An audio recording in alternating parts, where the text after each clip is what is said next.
અમરેલી જિલ્લામાં સરકાર દ્વારા ટેકાના ભાવથી તુવેરની ખરીદીનો શુભારંભ થઈ ગયો છે।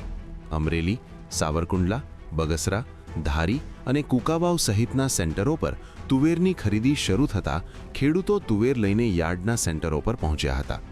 યાર્ડમાં વિધિવત શ્લોક સાથે શ્રીફળ વધેરીને તુવેરની ખરીદીનો આરંભ થયો।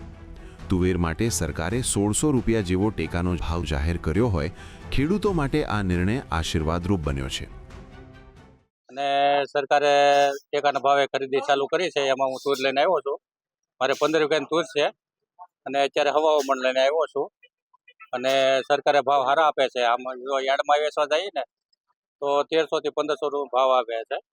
મને 200-250 નો ફેર આવે છે અને સરકારે આ જાહેરાત કરી એમાં ખેડૂતોને ફાયદો થાય છે અને ટેકાના ભાવ સારા મળી રહ્યા છે 1600 રૂપિયા। આ બીજ જે બજારમાં વેચવા જઈએ ને તો 1300 થી માંડીને 1500 લગન જાય છે। મારે વર્ષ પહેલા 1400 રૂપિયામાં ગઈ હતી।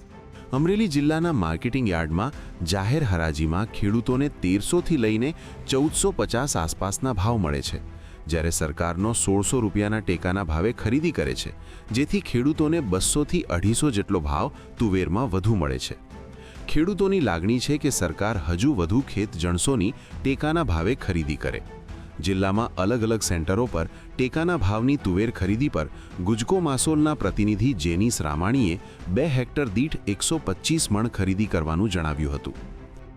આજથી સાવરકુંડલા યાર્ડની અંદર તુવેરની ખરીદીનો શુભ પ્રારંભ થઈ ચૂક્યો છે અને સાવરકુંડલા સિવાય અમરેલી જિલ્લાની અંદર ધારી, બગસરા, કુકાવાવમાં તુવેરની ખરીદીનો શુભારંભ થઈ ચૂકેલો છે અને સાવરકુંડલા યાર્ડની અંદર આજે 100 ખેડૂતોનું આશરે મેપિંગ થઈ ચૂક્યું છે અને બાકીનાની પ્રોસેસ ચાલુ છે, જેમાંથી 35 ખેડૂતોને મેસેજ મોકલવામાં આવ્યા હતા અને ખેડૂતો આવી ચૂક્યા છે અને ખરીદી ચાલુ છે। સરકાર તરફથી મણનો 1600 રૂપિયા ભાવ જાહેર કરવામાં આવે છે। 2500 કિલોની સરકારે જાહેર કરેલી છે કે હેક્ટર દીઠ જે પ્રમાણે જમીન ફાળવવામાં આવેલી છે એ હિસાબથી 2500 કિલોની ખરીદી કરવામાં આવશે।